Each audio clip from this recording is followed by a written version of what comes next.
Hello, and welcome to an episode of Health Equity Matters, a series about all of the various topics in health equity and how they're connected to a lot of the industry trends that we're seeing in digital health today. I'm Vik Bakhru, a physician and executive in digital health, and today I'm joined by Tasha Wheatt-Delancy. Tasha, could you please introduce yourself for us?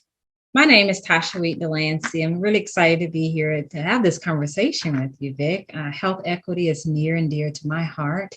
I'm a healthcare executive. Most recently, was able to serve as the CEO for the largest FQHC, the Federally Qualified Health Center in the state of Oregon. Prior to that time, spent a lot of time with communities, in communities, hearing and listening to what their needs are, with the understanding that the communities really have a clear understanding of what works for them. And that's how I think about health equity. When you think about the whole person and they're able to guide their own work and their own life and what that looks like for them, that's what gets me excited. So it's been many years working in the mental health system, behavioral health, substance use disorder, working with people who've experienced substance use disorders. I've also worked, of course, in primary care settings as well. And so it's been an amazing journey for me, starting from a very small town. Many people have heard of it, Tuskegee, Alabama. So many wonderful accomplishments in Tuskegee, but there also, of course, has a sordid past and history related to the Tuskegee syphilis experiment, which still the impacts of that play out to this day in my family and other families that are close to me. And so, again, health equity is near and dear to my heart. Thanks again, Vik. It's going to be a great discussion. Yeah, I'm so excited. I literally have 1,000 things I want to ask you, and I can't think of a better person to have to help us work through, what the next steps are for improving health equity. Your experience is just so vast, and again, we could start in so many places. But I think what I'd love to start with is, because you have had so many different experiences, both personally and professionally, as it relates to health equity, as you and I have talked about for quite some time in various just geek out sessions and the like, as we do. What I'd like to ask you first is, we have come a long way, no doubt, in realizing some of the promise of health equity, but we have such a long way to go. What gives you hope, as you sort of think about where we are today and where we need to go, and knowing that we still have a long way to go? What gives you hope about the future of being able to deliver on the promise of health equity? Mm. Oh, it's a beautiful question, Vik. Deliver on the promise of health equity. I think what gives me hope, and this may sound like a bit of a contradiction, is I think there were so many learnings and opportunities during the height of the pandemic in particular. I Mm. think there are areas where it highlighted the continued health disparities, right? But it also Mhm. gave us an opportunity to pause in some respects and get back to some of the basics. We had to outreach to communities in different ways that we had not considered before, or we weren't successful before. So I'm Mm. really excited to kind of look at technology and where it's taking us. And as we look at access, right? Access the front door, the side door, the back door, so that the communities, all communities that are in need of the services, are able to get access to the services. That right there is amazing. Right now, when we talk about health equity, right? Mental health, whole health. So that's a part of it as well. And we know that people are really struggling. I have family members, I've seen patients, I've seen community members, lots of feedback. And I also see as a community, we're bringing forward more resources there. We're starting Mm. to really recognize, we're talking more about the stigma that's Yeah. attached to mental health. And I am seeing people reach out more than they have probably in my lifetime in terms of my professional experience. So it's been amazing from that perspective when people are saying, here's what I need. They're asking for it. And then the systems that I'm a part of, that I've worked for, are responding to that. So I think in the center of that, really the opportunities where communities are giving voice to what works for them, Mhm, mhm, and mhm. that they are guiding, they are the expert of their care, and they are guiding, leading, coaching us just the way that it's supposed to be on what they need for them to reach optimal health. And that's what's most important. So I'm excited about technology. I'm excited about the ways in which, in particular, there's this longstanding history of the chasm between public health and primary care. And in the settings that I was in during the height of the pandemic, it was amazing to see these systems come together to work in partnership. And I think for primary care in particular, we weren't just using the kind of medical model and framework that's about kind of like, what's the deficit or what's the problem? It's also like, what are all these other resources we can bring forward to support the community? I think this heightened focus around zip codes, because zip codes matter, Vik. Oh, yeah. 100%. They matter. Right? I have been house hunting here lately, and I tell you, zip codes matter and what people have access to. And it does determine, I think I read some articles, 60% of the determinant for your health outcomes are based on the zip codes that you're in. I believe that's it. amazing. And again, while that's not new knowledge, I think people are really paying attention to that. When we started to look at the disparities and the numbers of who was carrying the disease burden relative to COVID, the same communities, right, who have continuously carried that disease burden, gave us opportunities to look at how might we do this differently. And so I'm just really excited from a policy perspective. It's amazing. Technology, service provision. And in the midst of that, we know that people are tired, but they are still working upstream to serve our communities. And so that's what gives me hope, even in the midst, even during the height of the pandemic. I was so hopeful, and I am so hopeful because of all the forward progress. That doesn't mean that we still don't have work to do to get to the promised land. But I say that we are definitely taking some of the right steps. The last piece I'll end with, and I have the same question for you as well, Vik. So I'm curious what your perspective is. This focus around social determinants of health. The understanding that all these pieces in our environment impact our health, right? And so our 100%. Prognosis isn't just based on, I was able to show up in this exam room and you were able to give me a diagnosis, and that diagnosis is only based on my behavior. And this is where many communities have had to carry that as well. That not only did they carry the disease burden, they also carried the burden and the blame. And so I love the beauty of removing the blame from the communities who've been resilient in spite of all the things that they've experienced. And now we're looking at all the other social determinants of health that are impacting them. Zip codes, right? 100%. Food deserts, I mean, you name it. And so it's great. The resources that we're putting into that as well, with the understanding it's just not about the 15 to 20 minute session that we have together in an exam room. I'm really sorry, and I can go on and on about this, Vik, but I'm going to pause because I want to hear your perspective. What gives you hope? I couldn't echo more the sentiments you just shared, and I would, sort of say I am hopeful as well. It feels different than before in terms of the national conversation we're having to raise awareness about the other drivers of health, let's say, and importantly, how technology can actually play a role in creating psychological safety. When people feel seen and heard, when they feel involved, when they feel like they are part of the conversation, suddenly you see different levels of engagement. And we haven't had, you talk to many health plan leaders and they're quick to point out that the communities they serve have not been engaged in their own health. Well, we ought to look at why that is. And we ought to take a big step back and say, what did we get wrong here? And how do we do better? Because it is upon us. If we are aiming to serve, it is upon us to do the hard work to create the capacity for service. And a lot of what I think has happened in the last couple of years has been this notion that we can use technology to create communication. We can create opportunity for engagement. We can create comfort. We can deliver service in a different way than we've ever done it before. So I'm hopeful because I'm seeing a tremendous amount of incredible technology supported now by the health plans in particular, driving forward a vision for payment reform.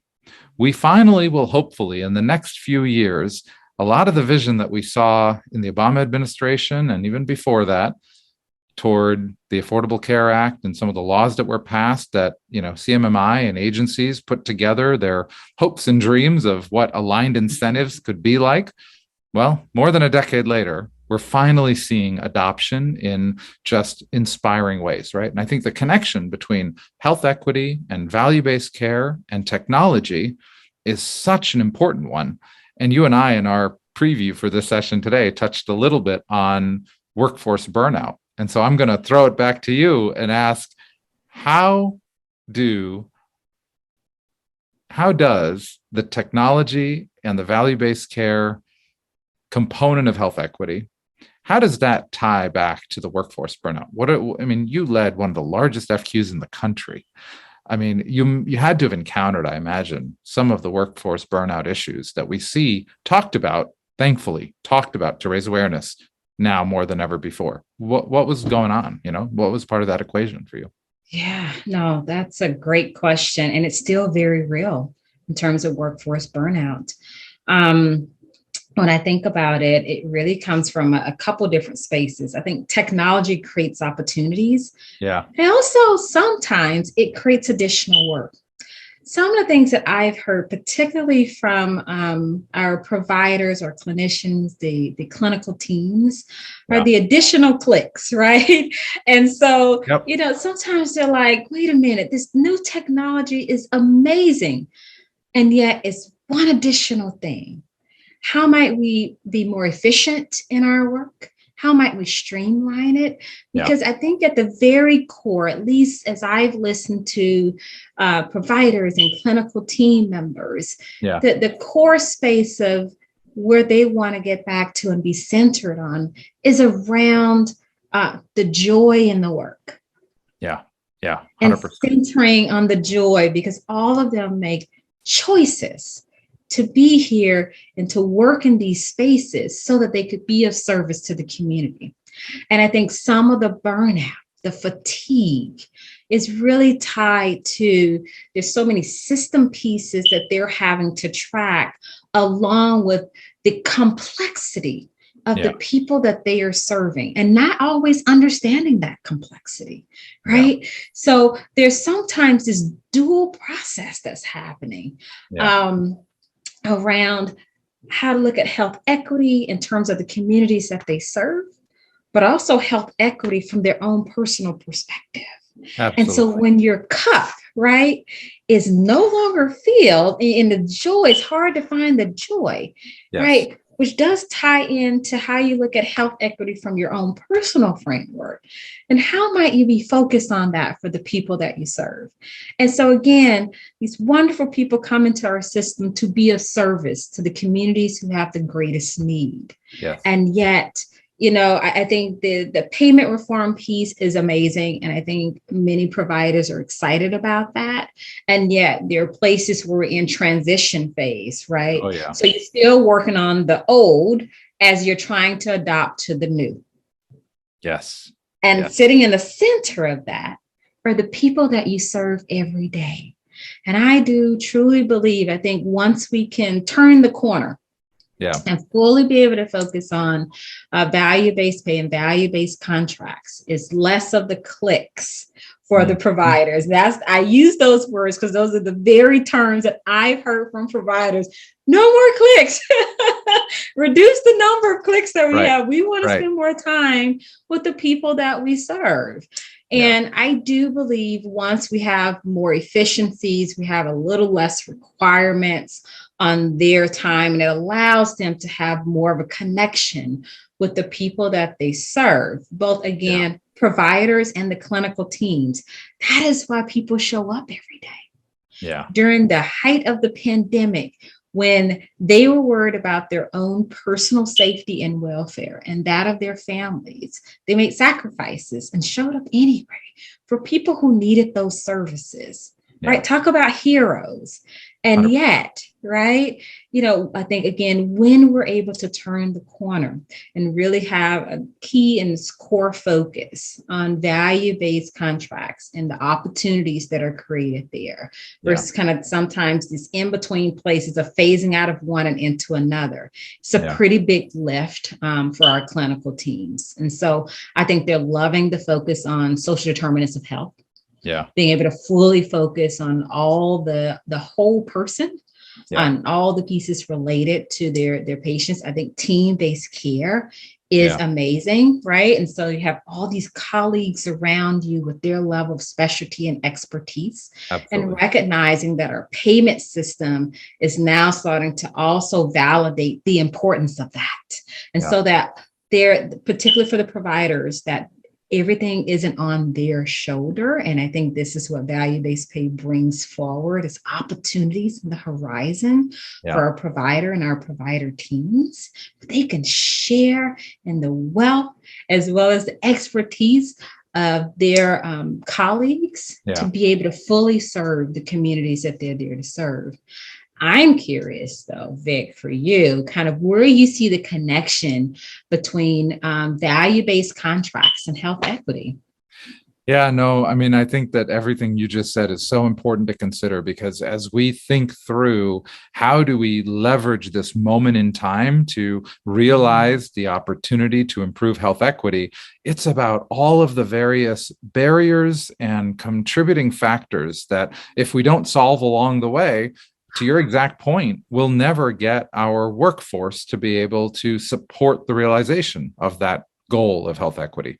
And I think about health equity in the context of not doing the same thing for everyone, but helping each individual person along their journey toward achieving health. And for different people, that means different things. It's Wi-Fi in rural areas. It's still yet, access and other, sort of better technology to support booking appointments so you don't have to wait on hold. It's all the things that we're seeing, candidly, in digital health. I feel so honored and privileged to spend my time thinking about some of these problems and working alongside some of the most phenomenal product and technology folks from across the country. So I do feel a level of energy and enthusiasm at this moment about how we're going to build that technology to reduce workforce burnout, to be able to help realize some of that health equity. And I do think a lot of that starts with how we pay for the services that are being rendered. And so to your point about social determinants and other drivers of health, I think we're seeing coding, and we're seeing more accurate coding of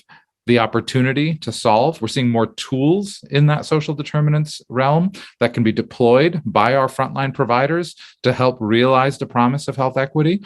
And so again, a lot of that starts with how are we paying for care? If we're just paying for the visit, then we're suddenly optimizing around how many 7-minute visits can we fit into the day. And everyone is frustrated by that. Health plans don't get the outcomes they're accountable for. Patients don't realize the health that they're desiring and why they went to the doctor in the first place. They don't feel cared for. They receive care, but they don't feel cared for, right? And so some of that is related to time and experience, and that's where technology has a role to play, because it may not be that we need an hour with each person we're serving. It just might be that we need better, more efficient workflows and ways to perform that service, right? And to be aware in a more continual way as to what's going on in the lives of the people we're serving. Why is it that blood pressure today in an outpatient brick and mortar environment might be measured once or twice a year? Wow, that's something that changes enough that if we had more continuous data available, which now again I'm seeing technology platforms coming to market where we're measuring blood pressure in the home, it's being uploaded through cellular signal, not a Bluetooth connection, and so it's automatic. We don't have to worry, right? The technology, to your point earlier, can't get in the way. So a lot of this I do think is driven by this movement toward value-based care, value-based contracting. And I think that's where the next 10 years looks a lot more promising. So to our earlier, sort of exchange, I am hopeful because I'm seeing the combination of technology, value-based care, workforce burnout, and solutions toward addressing it.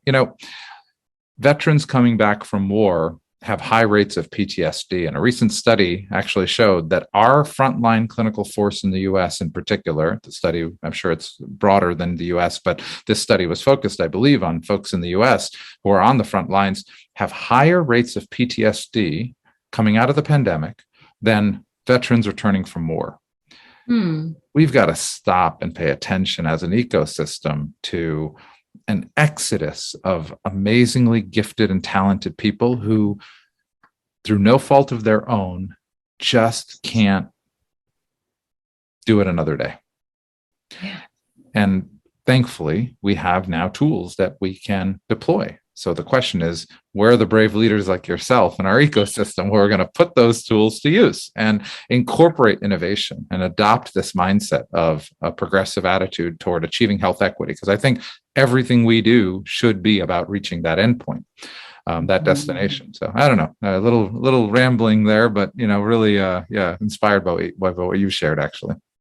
Yeah, no, I think that's amazing. There was something you said and it made me think about the other piece that's tied to value-based contracts has been really great as we kind of rethink our workforce. I love the piece around traditional healthcare workers or community workers. And I think in that, it brings the opportunity for people who have lived experience to work alongside our clinical teams, because they are part of the clinical team, but also within the communities. Some of them, or even most of them, live in.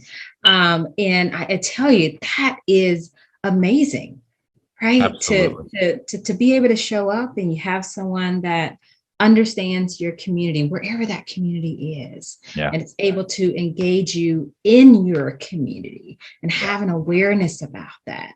And so it becomes an extension of the team. And so I love that we're accounting for additional professionals who are able to help, right, as we are working towards together that pathway to health equity. So community health workers, traditional healthcare workers, and various titles and names for them.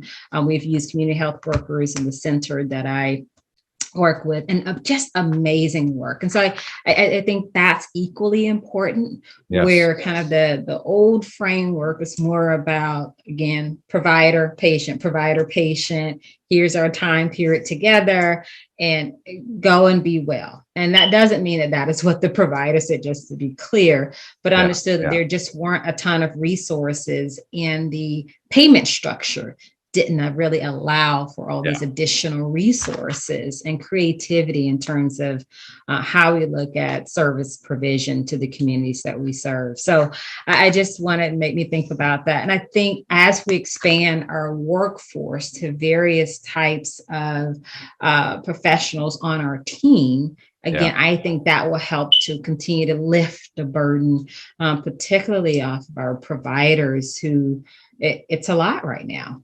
It's a lot. To your point earlier, it's a lot of clicks, it's a lot of having to figure out how to do things. And I think that's going to be key as we adopt a more value-based mindset as an ecosystem. That's going to be key, is what are the tools and platforms that are out there that allow us to efficiently incorporate new payment models and new ways of doing things. So clinical transformation and payment transformation, there are going to have to be ways that, we make that adoption curve easy and flexible, and go on a learning journey together, right? So I think, again, this is what I'm excited about in the next several years. I think we'll see a lot of that come to fruition. Tasha, I know you and I could go on for hours, and this has been such an incredible treat. I feel honored to be here with you today, and I'm so excited to continue our conversation. To all of you for listening, thank you. Thank you for the opportunity to share some thoughts and to start a dialogue. Please get in touch with Tasha or myself. We'd love to hear from you and be involved in supporting any of the work that is going on in our ecosystem. So reach out anytime, and we'll go from there. Tasha, over to you. All right. Well, thank you again, Vik. It's been great to be here in conversation with you. We always have outstanding conversations. I love how much I've learned from you in terms of digital health and the ecosystem there, and how it expands so many possibilities and opportunities. things I hadn't even considered. So again, thank you so much for this time together today. And we'll be in conversation soon. Absolutely. All right. Well, thanks everyone. Take care. This has been another episode of Health Equity Matters. Bye now.